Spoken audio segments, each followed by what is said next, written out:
বগুড়ার শিবগঞ্জে শিয়া মসজিদে হামলা চালায় ৩ দুর্বৃত্ত। ধারণা পুলিশের হতাহতের ঘটনায় এলাকায় আতঙ্ক, নিরাপত্তা নিশ্চিত করার দাবি শিয়া সম্প্রদায়ের।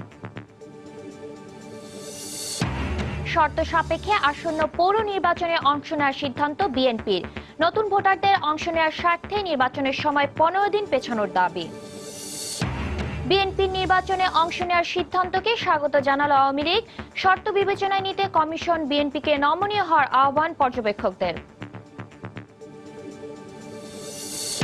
রাজধানীর মাধ্যমিক বিদ্যালয়গুলোতে এলাকা কোটায় ভর্তি নিয়ে অভিভাবকদের মিশ্র প্রতিক্রিয়া।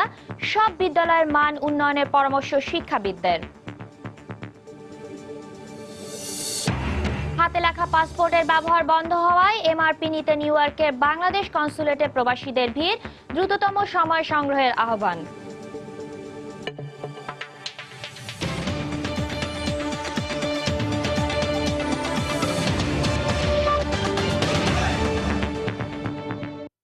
প্রবাসীর সময়ের সঙ্গে আছি আমি শাতিলা শারমিন। বগুড়ার শিবগঞ্জে শিয়া মসজিদে হামলা চালায় ৩ দুর্বৃত্ত। আর ঘটনাস্থল থেকে পাওয়া যায় ৮টি গুলির খোসা। ঘটনাস্থল থেকে আলামত সংগ্রহের পর এমনটাই জানিয়েছে পুলিশের তদন্ত দল। এদিকে ঘটনার পর থেকে এলাকায় থমথমে পরিস্থিতি বিরাজ করছে। মসজিদের আশেপাশে মোতায়েন করা হয়েছে অতিরিক্ত পুলিশ। এরই মধ্যে জিজ্ঞাসাবাদের জন্য আটক করা হয়েছে একজনকে। এদিকে গ্রামবাসীর নিরাপত্তায় কার্যকর পদক্ষেপ নেওয়ার পাশাপাশি শিগগিরই এই হামলার সঙ্গে জড়িতদের বিচারের আওতায় আনার দাবি সবার। বগুড়া থেকে আরো জানাচ্ছেন সজল দাস।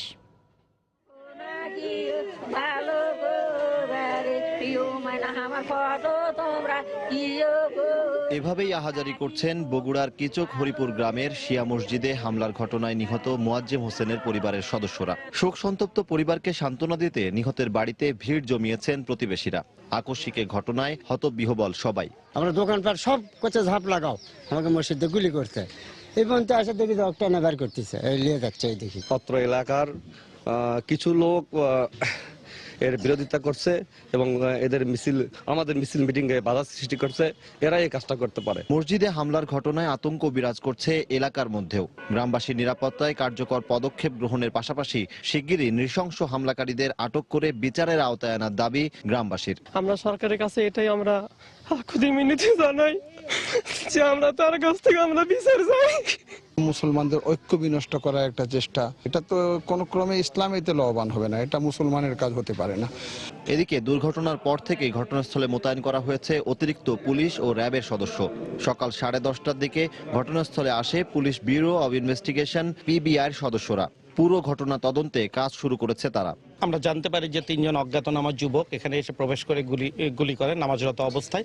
আমরা এসে ঘটনাস্থলে পাই 8টি গুলির খোসা, যেটিকে জব্দ করা হয়েছে। এটা পরিকল্পিত ঘটনা, এতে কোনো সন্দেহ নাই। কারণ এইভাবে অজপাড়া গ্রামে একটা মসজিদ, সেটাকে টার্গেট করে বাইরে থেকে অতর্কিত ফায়ার করে কয়েক সেকেন্ডের মধ্যে তারা চলে গেছে। এই ঘটনাটাকে আমরা এইভাবেই একটা সিঙ্গেল ঘটনা হিসেবে তদন্ত করব। যদি তদন্তকালে এর সাথে যোগসূত্র আসে সেটাও আমরা দেখব। পবিত্র মসজিদ প্রাঙ্গণে এমন হামলা কোনোভাবেই মেনে নিতে পারছেন না এলাকার কেউই। বগুড়ার কিচক হরিপুর গ্রামের এই মসজিদটি এখনো বহন করছে নৃশংস হামলার সেই চিত্র। এই গ্রামের বাসিন্দারা বলছেন পবিত্র মসজিদে এমন নৃশংস হামলা কোনোভাবেই গ্রহণযোগ্য নয়। আর তাই তাদের দাবি খুব শিগগিরই যেন এই দুর্বৃত্তদের বিচারের আওতায় আনা হয়। বগুড়ার কিচক হরিপুর গ্রাম থেকে সজল দাস, সময় সংবাদ। এদিকে বগুড়ার শিয়া মসজিদে হামলার ঘটনার দায় স্বীকার করে বিবৃতি দিয়েছে আইএস। বৃহস্পতিবার রাতে হামলার পরপরই আইএসের স্বীকারোক্তি দিয়ে পাঠানো বিবৃতিটি প্রকাশ করে জঙ্গিবাদ নিয়ে কাজ করা যুক্তরাষ্ট্রভিত্তিক ওয়েবসাইট সাইট ইন্টেলিজেন্স গ্রুপ। প্রকাশিত বিবৃতিতে বলা হয়, বাংলাদেশের বগুড়ায় শিয়া মসজিদে যে হামলার ঘটনা ঘটেছে সে হামলায় জড়িত রয়েছে আইএসের সদস্যরা।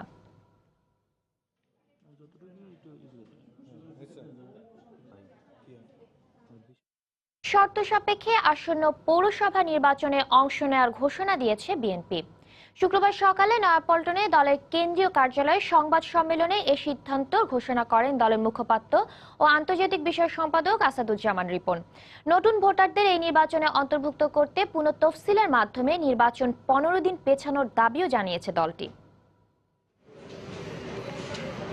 প্রথমবারের মতো দলীয় প্রতীকে পৌরসভা নির্বাচনের তফসিল ঘোষণার পর এ ব্যাপারে সিদ্ধান্ত নিতে বুধবার রাতে গুলশানে দলের শীর্ষ নেতাদের নিয়ে বৈঠকে বসেন বিএনপি চেয়ারপারসন বেগম খালেদা জিয়া। পরদিন ২০ দলীয় জোটের শীর্ষ নেতাদের নিয়ে একই স্থানে আরেকটি বৈঠক করেন তিনি। এ দুটি বৈঠক শেষে নির্বাচনে অংশ নেয়ার বিষয়টি পরিষ্কার করেনি বিএনপি। শুক্রবার সকালে নয়াপল্টনে এ নিয়ে আনুষ্ঠানিক সংবাদ সম্মেলন করে সব জল্পনা কল্পনার অবসান ঘটায় দলটি। শুধুমাত্র গণতান্ত্রিক প্রক্রিয়াকে বিপর্যয়ের হাত থেকে রক্ষা করার জন্য এই নির্বাচনে আমাদের দল শর্ত সাপেক্ষে অংশগ্রহণ করার সিদ্ধান্ত নিয়েছে। নতুন ৫০ লক্ষ ভোটার যারা ভোটার তালিকা অন্তর্ভুক্ত হতে যাচ্ছেন তাদের জীবনের প্রথমবারের মতো ভোটাধিকার প্রয়োগ করার একটি সুযোগ দেওয়া উচিত। সেই কারণে নির্বাচন আয়োজনের যে সময়সীমা ১৫ ডিসেম্বর ৩০ ডিসেম্বর উল্লেখ করা আছে, অন্তত পক্ষে ১৫ দিন বৃদ্ধি করলে নতুন ভোটারও আসতে পারবেন। আইন শৃঙ্খলা পরিস্থিতির উন্নতি, দলীয় নেতাকর্মীদের গ্রেপ্তার ও হয়রানি বন্ধ, বন্দী নেতাকর্মীদের মুক্তি দেয়া সহ সর্বোপরি নির্বাচনকে প্রভাবমুক্ত রেখে লেভেল প্লেয়িং ফিল্ড তৈরির দাবি জানায় বিএনপি। আমরা দাবি করছি যে সমস্ত পৌরসভাগুলোতে নির্বাচন অনুষ্ঠিত হচ্ছে সংশ্লিষ্ট এলাকার ওসি ইউএনও এদেরকে আমরা বদলি করার জন্য আমাদের পর্যবেক্ষণে আমরা তুলে ধরেছি। মনোনয়নপত্র তোলা ও জমাদান নির্বিঘ্ন করার পাশাপাশি পর্যবেক্ষক নিয়োগে স্বচ্ছতা প্রদর্শনের জন্য সংবাদ সম্মেলন থেকে নির্বাচন কমিশনকে তাগিদ দিয়েছে বিএনপি। সালাউদ্দিন সুমন, সময় সংবাদ, ঢাকা। শিয়া সম্প্রদায়ের উপর একের পর হামলার ঘটনায় শঙ্কায় রয়েছেন তারা। তবে ঘটনা তদন্তে সরকারের সদিচ্ছাকে স্বাগত জানিয়েছেন এ সম্প্রদায়ের নেতারা। অন্যদিকে ভিন্নমত পোষণ করে আইন শৃঙ্খলা রক্ষাকারী বাহিনীর উদাসীনতাকে দায়ী করেছেন অপরাধ বিজ্ঞানীরা। তারা বলছেন, কোনো ঘটনার আগে বিভিন্ন বাহিনীকে সজাগ থাকতে দেখা না গেলেও ঘটনা পরবর্তী সময়ে অনেক বেশি তৎপর হন তারা। সাইফুল ইসলাম জুয়েলের রিপোর্ট। বৃহস্পতিবার বগুড়ার শিবগঞ্জের একটি শিয়া মসজিদে নামাজের সময় মুসল্লিদের ওপর হামলার ঘটনায় আবারও আলোচনায় আসে শিয়া সম্প্রদায়। এর আগে হামলা হয়েছিল গত ৯ মহরম পবিত্র আশুরার আগের রাতে। হঠাৎ করেই নির্দিষ্ট এ সম্প্রদায়ের ওপর হামলার মাধ্যমে দেশকে অস্থিতিশীল করার চেষ্টা করা হচ্ছে বলে মনে করেন ধর্মীয় নেতারা। বাড়ি থেকে এসে হামলা করে নামাজি ভাইকে হত্যা করে, তাহলে অর্থ কি বোঝায়? সে কি নামাজ পড়তে দিতে চায় না, নামাজের সপক্ষে সে করতেছে না বিপক্ষে করতেছে, এটাই বুঝতে হবে। তো আমরা মনে করি যে আজকে যারা আমাদের শিয়া সম্প্রদায়ের বিরুদ্ধে যুদ্ধে লিপ্ত, অর্থাৎ তাদের বোধগম্য হতেছে না, শঙ্কা মুক্ত তো কেউ বলতে পারে না। তারপরে আমরা মনে করি যে সরকার যথেষ্ট চেষ্টা করতেছে। হোসেনি দালানে হামলার ঘটনার পরিকল্পনাকারী সহ বেশ কয়েকজনকে আটক করেছে গোয়েন্দা পুলিশ। তবে পুলিশের দাবি মূল পরিকল্পনাকারী বন্দুকযুদ্ধে নিহত হয়েছে। পরিকল্পনাকারী জীবিত থাকলে এ বিষয়ে আরো তথ্য পাওয়া যেত, এমনটাই মনে করেন শিয়া নেতারা। মূল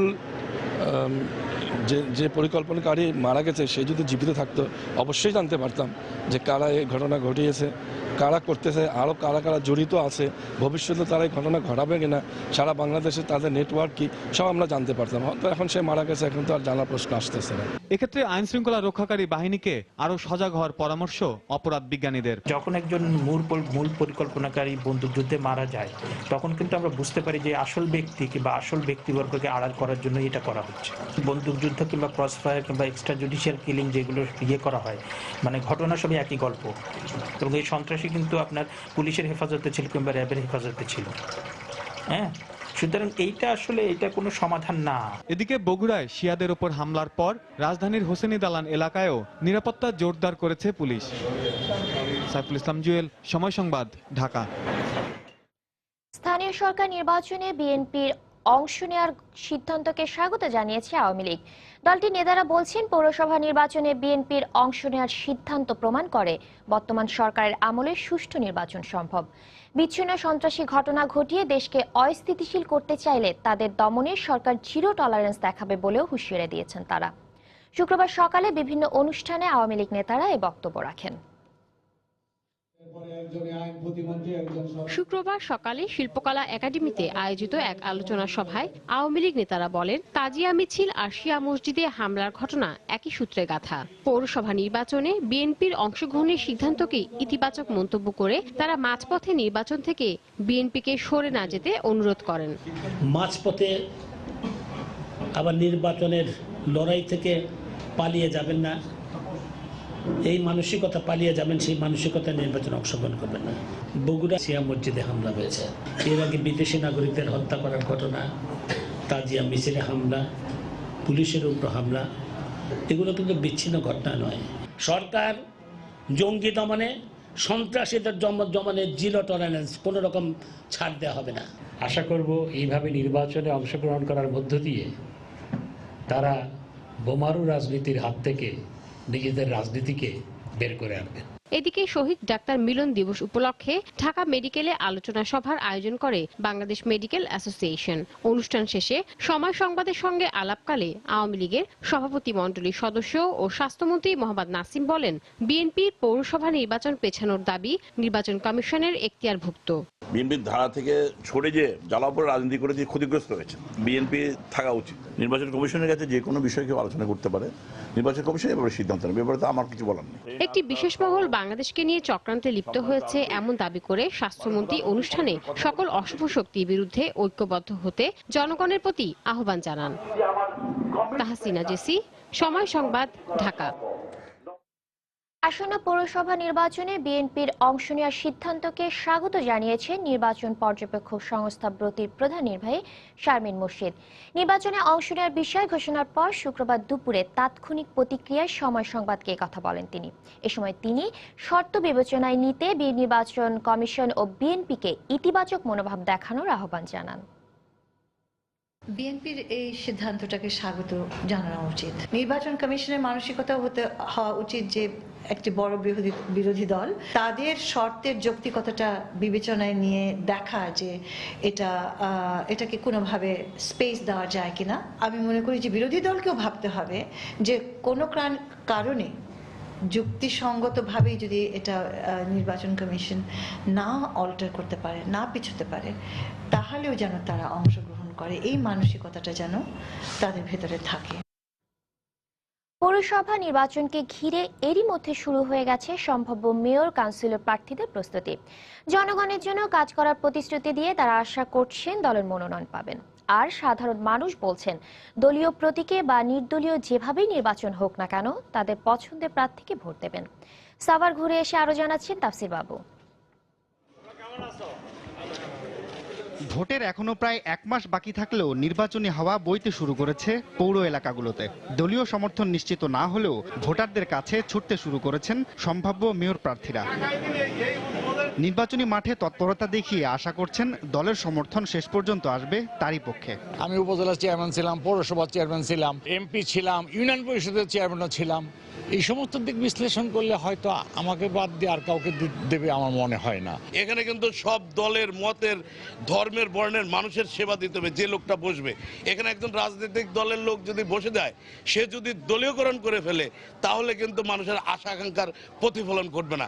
মেয়র পদে দলীয় মনোনয়ন থাকলেও কাউন্সিলরদের ক্ষেত্রে তা উন্মুক্তই থাকছে। তবে নির্বাচনী বৈতরণী পার হতে কাউন্সিলর প্রার্থীরাও চাইছেন দলীয় আশীর্বাদ। নির্বাচনী পরিবেশ নিয়েও আশঙ্কা রয়েছে কারো কারো মধ্যে। অনিয়ম, দুর্নীতি, সঠিক বিচার আচার কোনো কিছু নাই।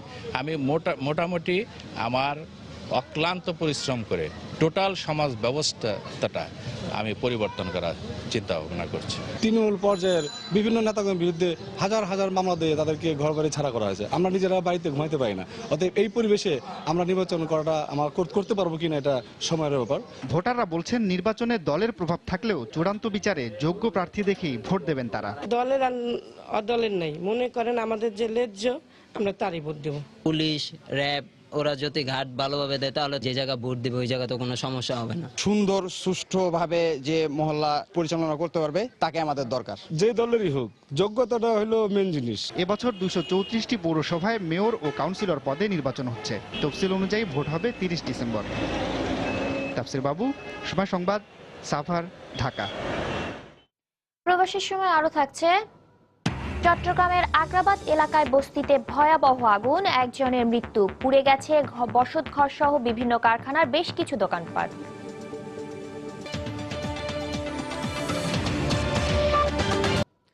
রাজধানীতে প্রথমবারের মতো প্রথম শ্রেণী থেকে দশম শ্রেণী পর্যন্ত সব শ্রেণীতে 40 ভাগ এলাকা কোটা রেখে ভর্তি কার্যক্রম শুরু করেছে মাধ্যমিক বিদ্যালয়গুলো। এতে মিশ্র প্রতিক্রিয়া জানিয়েছেন অভিভাবকরা। এক্ষেত্রে শিক্ষা মন্ত্রণালয়ের নির্দেশনা বাস্তবায়নে সব ধরনের সহযোগিতার আশ্বাস দিয়েছেন শিক্ষা অধিদপ্তর।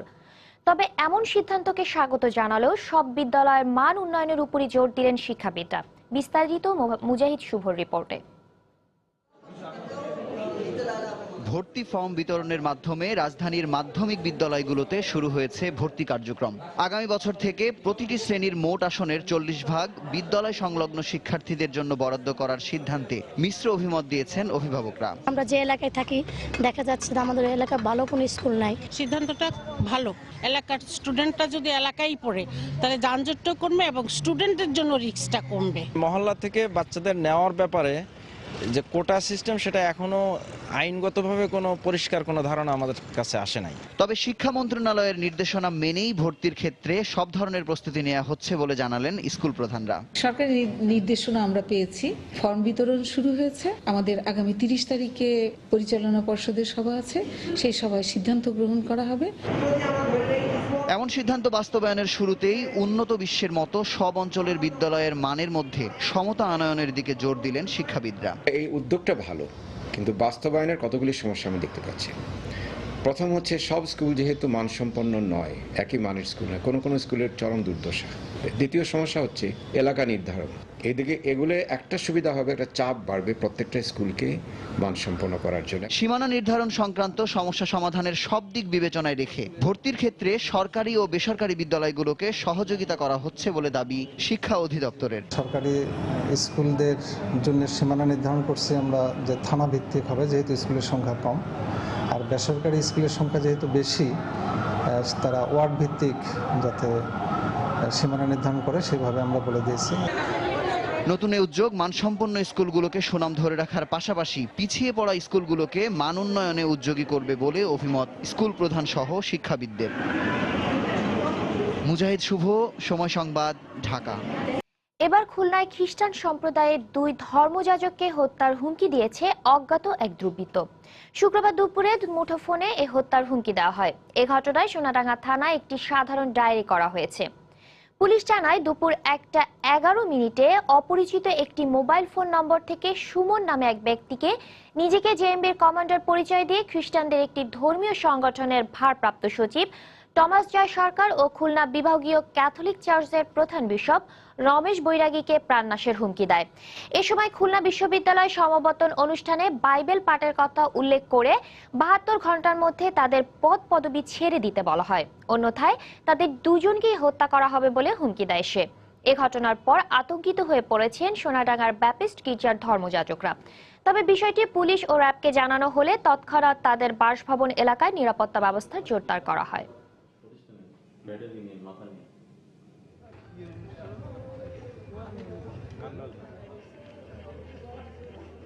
আমরা ওই নাম্বারটা সংগ্রহ করেছি। নাম্বারের কোথা থেকে ফোনটা করা হয়েছে এবং কে করেছে সেটা শনাক্ত করার চেষ্টা করছি। আমাদের কার্যক্রম অব্যাহত আছে। বিষয়টি আমরা থানাতে ডায়েরি লিপিবদ্ধ করেছি। পুলিশ নিরাপত্তা সার্বক্ষণিক আছে। অন্যদিকে রংপুরে ও দিনাজপুরে ধর্মযাজকদের হত্যার হুমকির ঘটনায় জোরদার করা হয়েছে নিরাপত্তা ব্যবস্থা। তবে তা যথেষ্ট নয় বলে দাবি করেছেন রংপুর আঞ্চলিক ব্যাপটিস্ট চার্চের ফাদার রেভারেন্ড বার্নাবাস হেরম। এদিকে হত্যার হুমকির ঘটনায় বৃহস্পতিবার রাতে ফাদার রেভারেন্ড বাদী হয়ে কোতোয়ালি থানায় সাধারণ ডায়েরি করেছেন। রংপুর থেকে মানিক সরকার ও দিনাজপুর থেকে গোলাম নবী দুলালের পাঠানো তথ্য ছবি নিয়ে ডেস্ক রিপোর্ট। হত্যার হুমকির ঘটনার পর থেকেই রংপুর শহরের বাংলাদেশ ব্যাংক মোড় এলাকায় এখন শুনশান নিরাপত্তা। সেখানে ব্যাপটিস্ট চার্চ ও মিশনারিগুলোর ভেতরে ও বাইরে মোতায়েন করা হয়েছে অতিরিক্ত পুলিশ। তারপরও ধর্মযাজক ও তাদের পরিবারগুলো ভুগছে নিরাপত্তাহীনতায়। এদিকে হুমকির ঘটনায় ফাদার হেমরম বাদী হয়ে কোতোয়ালি থানায় সাধারণ ডায়েরি করেছেন। তবে তদন্তের বিষয়ে ক্যামেরার সামনে কথা বলতে রাজি হয়নি পুলিশ। 10 জনকে যে চিঠি দিয়েছে মারার হুমকি, এই ধরনের একটা হুমকি, তো এটা নিয়ে আমরা খুব বেশি চিন্তিত সবাই। যদিও আবার প্রশাসন আমাদের এখন এখানে নিরাপত্তা দিচ্ছেন, কিন্তু এটি যে যথেষ্ট সেটি না। এদিকে দিনাজপুরের বীরগঞ্জের ক্যাথলিক চার্চ ও এর আশেপাশের এলাকায়ও জোরদার করা হয়েছে নিরাপত্তা ব্যবস্থা। চেকপোস্ট বসিয়ে তল্লাশি চালাচ্ছে পুলিশ। তবে আতঙ্ক কাটেনি খ্রিস্টান সম্প্রদায়ের মানুষের মধ্যে। মুঠোফোনের যে নম্বর থেকে হুমকি দেওয়া হয়েছে সে বিষয়টি খতিয়ে দেখা হচ্ছে বলে জানিয়েছে পুলিশ। নিরাপত্তা ব্যবস্থাটা ভালো, নিরাপদ, কিন্তু নিজেকে বন্দি বন্দি মনে হচ্ছে। আমরা স্বাধীনভাবে চলাফেরা করতে পারছি না। আমাদের পুলিশের ডিপ্লয়মেন্ট আছে এবং আমাদের অফিসারদের সাথে যোগাযোগ হয় এবং ওনাদের নাম্বার আমাদের সাথে আমরা শেয়ার করেছি। যে কোনো বিষয় হলে আমরা সাথে সাথে আমরা অ্যাটেন্ড করি। তো এখন আশা করি যে এগুলো নিরাপত্তাহীনতা ওনারা ভুগছেন, এটা আমি মনে করি না। বৃহস্পতিবার দুপুরে দিনাজপুরে মুঠোফোনে খুদে বার্তায় বীরগঞ্জ ক্যাথলিক চার্চের ফাদার কার্লোসকে 20 ডিসেম্বরের মধ্যে হত্যার হুমকি দেওয়া হয়। পরে সন্ধ্যার দিকে রংপুরে ফাদার হেমব্রম সহ 10 ধর্মযাজককে হত্যার হুমকি দিয়ে একটি বেনামি চিঠি পাঠানো হয়। আসমা জাহান, সময় সংবাদ। এবার প্রবাসের খবর। হাতে লেখা পাসপোর্টের ব্যবহার বন্ধ হয়ে যাওয়ায় মেশিন রিডেবল পাসপোর্ট বা এমআরপি নিতে নিউ ইয়র্কের বাংলাদেশ কনসুলেটে ভিড় করছেন প্রবাসীরা। গেল 4 দিনে ইস্যু করা হয়েছে এ ধরনের প্রায় 500 পাসপোর্ট। ভ্রমণের ক্ষেত্রে মেশিন রিডেবল পাসপোর্ট বাধ্যতামূলক হওয়ায় দ্রুততম সময়ে এটি সংগ্রহে প্রবাসীদের প্রতি আহ্বান জানিয়েছে বাংলাদেশ কনসুলেট। নিউ ইয়র্ক প্রতিনিধি শিয়াবুদ্দিন কিসলু তথ্য ও ছবি নিয়ে ডেস্ক রিপোর্ট। নিউ ইয়র্ক কনসুলেটে প্রতিদিন ভিড় করছেন যুক্তরাষ্ট্রে অবস্থানরত প্রবাসী বাংলাদেশিরা। পূর্ব ঘোষণা অনুযায়ী আন্তর্জাতিক কাস্টমস অ্যান্ড এভিয়েশন আইনের আওতায় হাতে লেখা পাসপোর্টের ব্যবহার স্থায়ীভাবে বন্ধ করার পর মেশিন রিডেবল পাসপোর্ট নিতেই এই ভিড়। প্রতিদিন এ ধরনের পাসপোর্ট নিচ্ছেন প্রায় 140 জন। এখন পর্যন্ত new York Bangladesh consulate 26,000 machine readable passport issue করেছে। আগে আমার পাসপোর্টটা ছিল হাতে লেখা, ডিজিটাল ছিল না। তো আজকে ডিজিটাল পাসপোর্ট আমি নেওয়ার জন্য আসছি। বাংলাদেশে যাওয়ার জন্য ডিজিটাল পাসপোর্ট নিতে আসছি। আমি ডিজিটাল পাসপোর্ট নিলাম, এটা ভালো।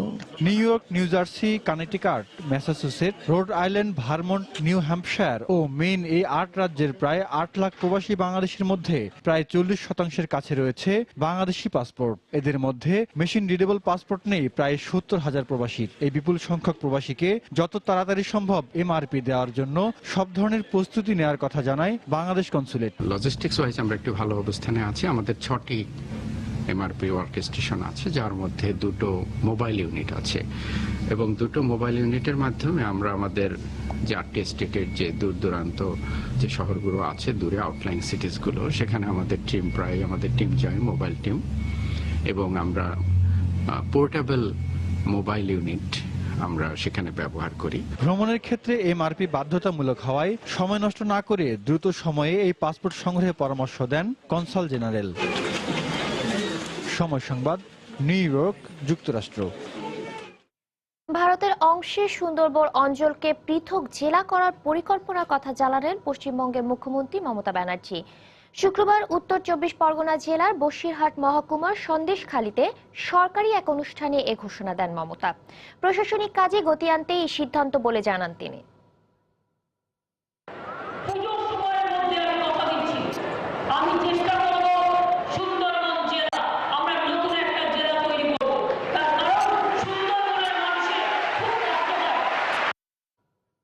প্রধানমন্ত্রী শেখ হাসিনার নিরাপত্তা চেয়ে যুক্তরাজ্যের বাংলাদেশ হাই কমিশনের স্মারকলিপি দিয়েছে যুক্তরাজ্য স্বেচ্ছাসেবক লীগ। বৃহস্পতিবার এক স্মারকলিপি দেওয়া হয়।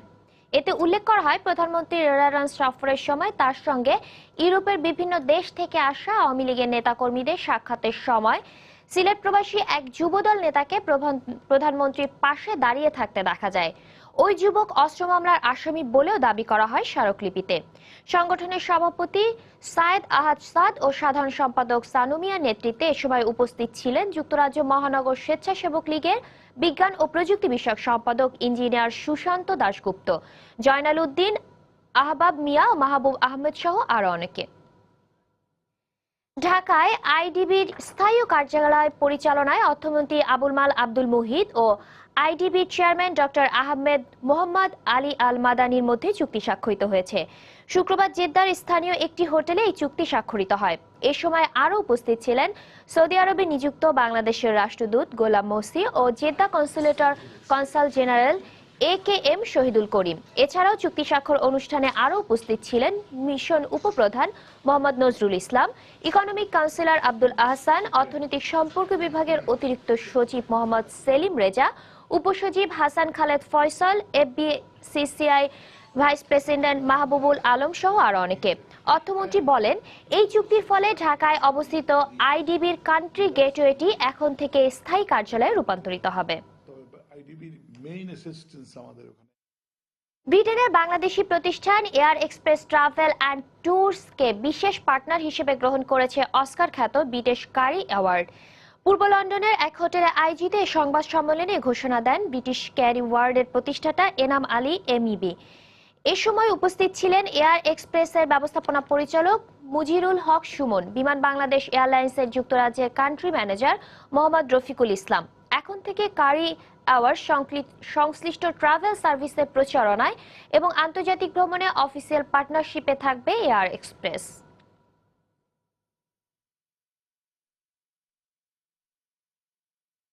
বাংলাদেশি সংগঠন Whitechapel business and traders association ইউকের উদ্যোগে টাওয়ার হ্যামলেটসের মেয়র জন বিগসের সঙ্গে মতবিনিময় সভা অনুষ্ঠিত হয়েছে।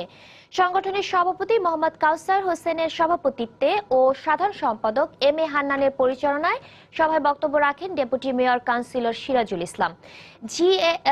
GM মেম্বার পদপ্রার্থী উন্মেষ দিসাই, সংগঠনের senior vice president Golam Azam Talukdar, ব্যবসায়ী আফাজ মিয়া, কমিউনিটি নেতা সানু মিয়া সহ আরো অনেকে। সে সময় ব্যবসায়ীদের বিভিন্ন সমস্যা সমাধানে সর্বাত্মক সহযোগিতার আশ্বাস দেন টাওয়ার হ্যামলেটস মেয়র। প্যারিসের সন্ত্রাসী হামলায় নিহতদের স্মরণে শ্রদ্ধা জানিয়েছে প্যারিস বাংলা প্রেস ক্লাব। বৃহস্পতিবার বিকালে প্যারিসের ঐতিহাসিক রিপাবলিক স্কোয়ারে এই ফুলেল শ্রদ্ধা জানানো হয়। পরে নিহতদের স্মরণে 1 মিনিট নীরবতা পালন করা হয়। প্যারিস বাংলা প্রেস ক্লাবের সভাপতি আবু তাহিরের সভাপতিত্বে এবং সাধারণ সম্পাদক এনায়েত হোসেনের পরিচালনায় এ সময় সংক্ষিপ্ত আলোচনায় বক্তব্য রাখেন ক্লাবের সাংগঠনিক সম্পাদক লুৎফুর রহমান বাবু, কোষাধ্যক্ষ ফেরদৌস করুম আখলাউজি, প্রচার সম্পাদক শয়ন মামুন, সাহিত্য ও প্রচার সম্পাদক দোলন মাহমুদ, দপ্তর সম্পাদক সেলিম চৌধুরী, সদস্য জুনেদ ফারহান সহ আরো অনেকে। এ সময় সন্ত্রাসীদের কোনো ধর্ম নেই উল্লেখ করে যারা ধর্মের নামে নিরীহ মানুষ হত্যা করে তারা প্রকৃত মুসলমান হতে পারে না বলে মন্তব্য করেন তারা।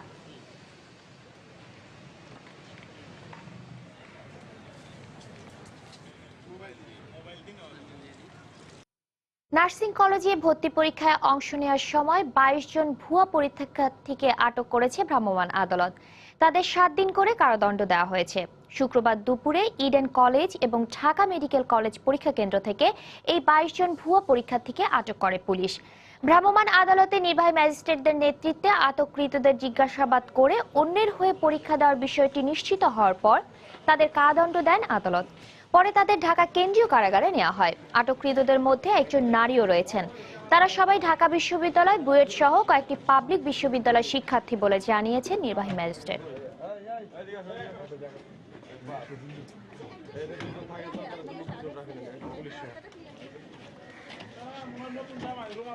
অভিযোগটা ছিল যে তারা ভুয়া পরীক্ষার্থী হিসেবে পরীক্ষা দিতে আসছিল। 7 দিনের কারাদণ্ড দেওয়া হচ্ছে। প্রত্যেকেই স্টুডেন্ট, এখনো first year second year student, public ইউনিভার্সিটির স্টুডেন্ট। ঢাকা ইউনিভার্সিটি আছে, টেক্সটাইলের আছে, ইন্টারমিডিয়েটের আছে ঢাকা কলেজ। চট্টগ্রামের মগ পুকুরপাড় বস্তিতে আগুন লেগে একজনের মৃত্যু হয়েছে। শুক্রবার রাতে নগরীর আগ্রাবাদ এলাকায় লাগা এই আগুনে ক্ষতিগ্রস্ত হয়েছে ঘরবাড়ি সহ বিভিন্ন কারখানার বেশ কিছু দোকানপাট। ফায়ার সার্ভিস ও স্থানীয়রা জানায়, রাত 9টা 15 মিনিটের দিকে বস্তির একটি বাড়িতে হঠাৎ আগুন লাগে।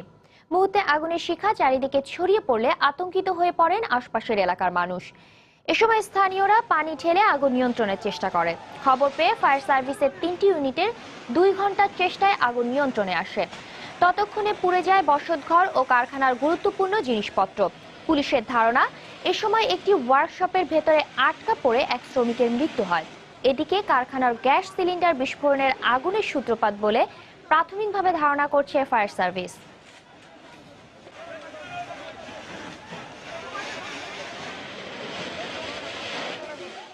হঠাৎ করে শুনলাম একটা আগুন বললাম আগুন হুট করে সবাই উড়ি করে দৌড় মারলো। আমিও কি করলাম, একটা ব্যাগ নিয়ে দৌড় মারলাম। হঠাৎ করে আপনার পরে দেখি আর কোনো কিছু দেখি না, চোখে মুখে কিছু দেখি না। ধারণা করা হচ্ছে যে ওই যে হয়তো কোনো যেহেতু স্টিলের আলমারি তৈরি কারখানা ছিল, কোনো সিলিন্ডার গ্যাস সিলিন্ডার বাস্ট হয়ে হয়তো আগুনটা ছড়ায় পড়েছে দ্রুত। আমরা রেস্কিউ করে আমরা এখানে একটা লাশ পেয়েছি, 25 থেকে 30 বছর বয়স হবে আনুমানিক ইয়ং ছেলে।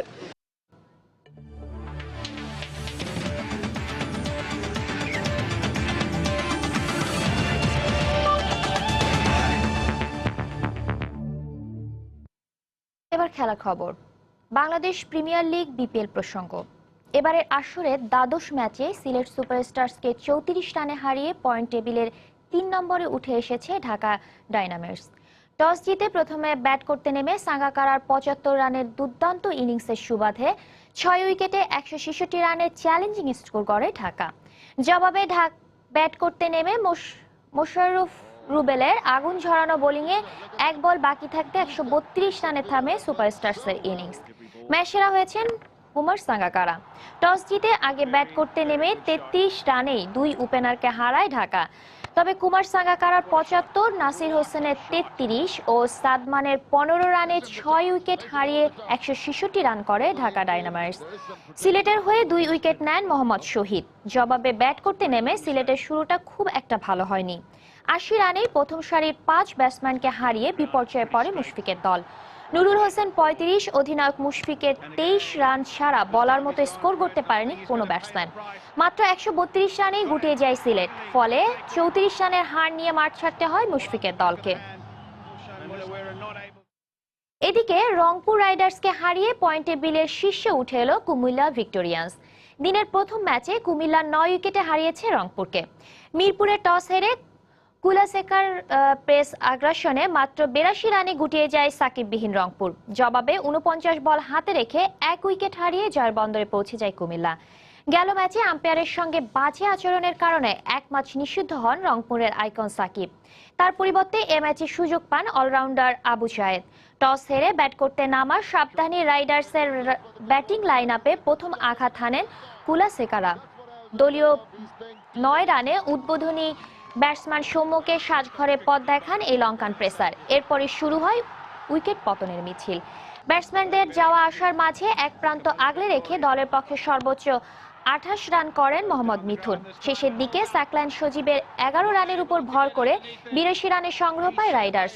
জবাবে কুমিল্লাকে উড়ন্ত সূচনা এনে দেন ইমরুল কায়েস ও মাহমুদুল হাসান। দলীয় 29 ও ব্যক্তিগত 11 রানে মাহমুদুল সাজঘরে ফিরল। মার্লন স্যামুয়েলসের অপরাজিত 42 রানের ঝড়ো ইনিংস সহজ জয় নিশ্চিত হয় কুমিল্লা ভিক্টোরিয়ান্সদের।